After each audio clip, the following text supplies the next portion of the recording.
Hello everyone, welcome to my channel. আজকে তোমাদের জন্য নতুন একটি গল্প নিয়ে আসলাম। সেই গল্পের নাম হলো কুইন অফ ট্রিজ। আর সেই গল্পে আমরা দেখতে পাবো একটি গরিব ছেলে যখন একটি বড়লোক মেয়েকে ভালোবেসে বিয়ে করে, আর তাদের সম্পর্কের মধ্যে একটি সমস্যা হয়। আর যেই সমস্যার কারণে ছেলেটি মেয়েটার কাছ থেকে ডিভোর্স চায়। আর সেই সমস্যাটাকেই জানতে হলে আমাদের গল্পের শেষ পর্যন্ত সাথেই থাকতে হবে। আর এই গল্পের প্রথম এপিসোডটি আমি এক্সপ্লেন করছি। গল্পের শুরুতে আমাদের মেইন লিড হায়নকে দেখতে পাই, এর অপর দিকে আমাদের ফিমেল লিড হিউনকে দেখতে পাই। তারা একে অপরকে অনেক ভালোবাসা, তাদের আজকে বিয়ে হচ্ছে খুব ধুমধাম করে। সবাই তো বলেছিল তাদের বিয়েটা একটি সেঞ্চুরির মধ্যে হচ্ছে, কারণ কোরিয়ার সবচেয়ে পাওয়ারফুল এবং ধনী পরিবারের মেয়ের তাদের কোম্পানিরই সাধারণ এমপ্লয়ের সাথে বিয়ে হচ্ছে। আর এতক্ষণ আমরা যা কিছু শুনছিলাম সবকিছু হায়ানো একটি ইন্টারভিউতে বলছিল। সবাই তাকে জিজ্ঞাসা করে কোরিয়ার সবচেয়ে ধনী পরিবারের মেয়ের জামাই হয়ে তার কেমন ফিলিংস। হায়ানো বলে, আমি একজন লাকি মানুষ, কারণ আমি যাকে ভালোবেসেছি তাকেই আমি আমার লাইফ পার্টনার হিসেবে পেয়েছি। এর অপরদিকে হিউনেরও ইন্টারভিউ চলে, আর সেখানে সে বলে লোকেরা আমাকে আজব গসিপ করে, আর তারা বলে আমার পরিবার আর আমার টাকা দেখে হায়ানো আমাকে বিয়ে করেছে। আর এইগুলো ছড়িয়েছে একমাত্র কারণ হলো আমি আমার ফেস রিভিউ করিনি। কিন্তু এখন থেকে সব কিছু বন্ধ হয়ে যাবে, কারণ আমি আমার ফেস রিভিউ করব এখন থেকে। এসব কথা শুনে তো সাংবাদিকদের মুখ বন্ধ হয়ে যায়। এরপরে সাংবাদিকরা হায়ানোর কাছ থেকে তাদের ম্যারিড লাইফ সম্পর্কে জানতে চায়, আর হায়ানো তো বলে আমরা সকালবেলা একসাথে ঘুম থেকে উঠি আর একসাথে ব্রেকফাস্ট করে একসাথেই কাজে যাই। কিন্তু এখানে তো আমরা দেখতে পাই হায়ানো আর হিয়েনো আলাদা আলাদা রুমে ঘুমায়, আর তারা যখন খাবার খায় দুইজন দুই প্রান্তে বসে খায়। আর বাসায় তো তাদের মোটেও কথা হয় না, আর তারা দুজনে আলাদা ডিপার্টমেন্টে কাজ করে। আর হিউন ছিল কুইন গ্রুপের সিও, আর হাওয়ান ছিল কুইন গ্রুপের লিগাল ডিপার্টমেন্টের হেড, মানে সেও একজন লয়ার। এইসব কথা বলে হাওয়ানের চেহারাটা একটু ফ্যাকাশে হয়ে যায়। এরপরে সে একটা ফেক স্মাইল দিয়ে বলে আমরা দুজনে খুবই সুখে আছি। এবার হিউনের কাছ থেকে যখন তাদের প্রথম দেখা হওয়ার কথা জানতে চাওয়া হয়, হিউন তখন বলে আজ থেকে 5 বছর আগে আমি অ্যাব্রয়েড থেকে ফিরে এসেছিলাম, আর তখন সেখানে আমাদের কোম্পানিতে আমি সাধারণ এমপ্লয়ি হিসেবে জয়েন করেছিলাম, আর আমার আসল পরিচয় কেউ জানতো না।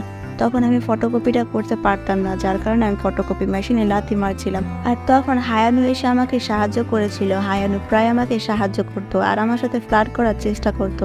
আমি সহজেই বুঝে গিয়েছিলাম হায়ানু আমাকে পছন্দ করে। এই একই প্রশ্ন যখন হায়ানুকে করা হয়, হায়ানু তখন বলে এমন কিছুই না, সে যখন মেশিনটাকে লাথি মারছিল তখন তো আমি মেশিনটার কথা চিন্তা করছিলাম, আবার না যেন মেশিনটা ভেঙে যায়, এর জন্য আমি তাকে সাহায্য করেছিলাম। আর তাকে বারবার সাহায্য করার কারণে আমি তাকে নিয়ে অনেক চিন্তা করতাম, কারণ সে কোম্পানিতে নতুন এসেছে আর সে কোনো কাজই করতে পারতো না, যার কারণে সবাই তাকে নিয়ে গসিপ করতো, আর তার নামে গসিপ শুনলে আমার ভালো লাগতো না। তাই আমি একদিন হিউনকে বলি তোমাকে যখন কোনো সুপারিয়ার কাজের জন্য বকা দেয় তখন আমার ভালো লাগে না, আমার মনটা খুবই খারাপ হয়ে যায়, আমি তোমাকে নিয়ে অনেক চিন্তা করি। এইসব শুনে হিউন বলে তুমি আমাকে নিয়ে এতটা চিন্তা কেন করো, কেউ আমাকে বকা দিলে তোমার মনটা কেন খারাপ হয়ে যায়। হিউনের মুখে এসব কথা শুনে তো হায়ান অনেক নার্ভাস ফিল করে। হিউন তখন বলে তোমাকে এখন উত্তর দিতে হবে না, তুমি এগুলো ভালো করে চিন্তা ভাবনা করে আমাকে কালকে জানিও। এরপর একদিন অনেক বৃষ্টি হয়, সেখানে হিউন দাঁড়িয়েছিল, তখন সেখানে হাওয়ান চলে আসে আর তাকে একটি ছাতা দেয় আর বলে তুমি চাইলে এই ছাতাটা নিতে পারো, কারণ তোমার কষ্ট আমার সহ্য হয় না। হিন তখন বলে প্রথমত আমাকে চিন্তায় দেখলে তোমার অনেক চিন্তা হতো, আর এখন আমাকে কষ্টে দেখলে তোমার অনেক কষ্ট হয় কেন। হাওয়ান তখন বলেই দেয় আমি তোমাকে ভালোবাসি, এর জন্য তোমার কষ্ট আমার সহ্য হয় না, তোমাকে নিয়ে আমি এত চিন্তা করি। তখন হিউন কিছু একটা বলতে যাবে, হাওয়ান তখন তাকে থামিয়ে দেয় আর বলে তুমি কালকে এর উত্তরটা আমাকে জানিও, এখন বলো না। এই কথা বলে হাওয়ান তো সেখান থেকে চলে যায়। এরপরে আমরা হিউনের মুখে একটা মিষ্টি হাসি দেখতে পাই, যেটা থেকে আমরা বুঝতে পারি হিউনও হাওয়ানকে পছন্দ করে। হিন বলে এরপর থেকে আমরা অনেক ডেট করেছিলাম, কিন্তু হাওয়ান যখন আমার আসল পরিচয় আর আমার পরিবার সম্পর্কে জেনেছে তখন সে চাকরি থেকে রিজাইন দিয়ে সে তার গ্রামে গিয়ে লুকিয়েছিল, এমনকি আমার সাথেও কথা বলেনি। এরপরে আমরা একটি ফ্ল্যাশব্যাক দেখতে পাই যেখানে হাওয়ান তোর বেডে শুয়েছিল, আর তখন হিউন তাকে একটি মেসেজ করে বলে বাইরে আসতে। সে যখন বাইরে আসে তখন সে দেখতে পায় হেলিকপ্টারে করে হিউন তাকে দেখার জন্য এসেছে, আর সে তাকে বলে তুমি কি আমাকে এভাবে ছেড়ে চলে যাবে। হাওয়ান যেহেতু হিউনকে এখনো ভালোবাসো, সে তাকে দৌড়ে গিয়ে জড়িয়ে ধরে। সিন আমার প্রেজেন্টে আসে। হাওয়ান তখন বলে হিন যখন হেলিকপ্টার থেকে নামছিল আমার ওকে দেখে মনে হচ্ছিল আকাশ থেকে যেন একটি পরী নামছে, তখন ওকে এতটাই সুন্দর লাগছিল। এরপরে আমরা হিনকে তার অ্যাসিস্ট্যান্টের সাথে দেখতে পাই, সে তাকে বলে আমাদের জন্য হোয়েন্ট্রিলিয়ান গ্রুপের চ্যাটের ইনভাইটেশন এসেছে কিনা। তখন তার অ্যাসিস্ট্যান্ট তাকে জানায় যে আমাদের কোম্পানির লোকাল কিছু ব্র্যান্ডের জন্য এই সমস্যা হচ্ছে, এই জন্য হিউন বলে তাদের কোম্পানির ব্র্যান্ডের সেলস বাড়িয়ে দিতে।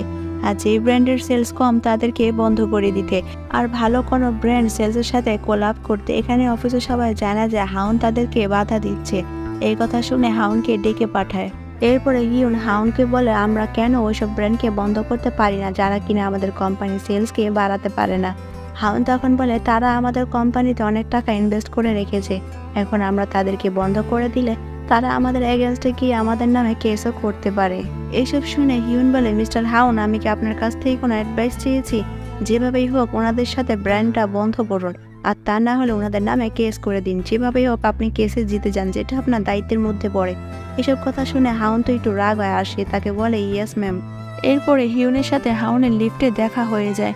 হিউন তো হাউনকে বলে তোমার আমার অমিলের ব্যাপারটা কি সবার সামনে দেখাতে তোমার খুব ভালো লাগে? হাউন তখন বলে তোমার আমার রিলেশনশিপের মধ্যে আর কাজের মধ্যে কোনো কানেকশন নেই। হিউন তখন বলে তুমি পরের কথা না ভেবে তোমার আপনজনের মানুষদের কথাই তো তুমি ভাবতে পারো। এই কথা শুনে হাউন বলে আপন বলতে কি তুমি তোমার নিজের কথা বুঝাচ্ছ? তোমার কি মনে হয় তোমার আমার মাঝে এখনো কোনো ভালো সম্পর্ক রয়েছে? এই কথা শুনে হিউন তো আর কোনো কথাই বলে না। এরপরে আমরা দেখি হাউন তার আর হিউনের ডিভোর্স পেপার তৈরি করছে। আর এরই সাথে এই গল্পটির প্রথম এপিসোড এখানে শেষ হয়ে যায়। Thanks for watching.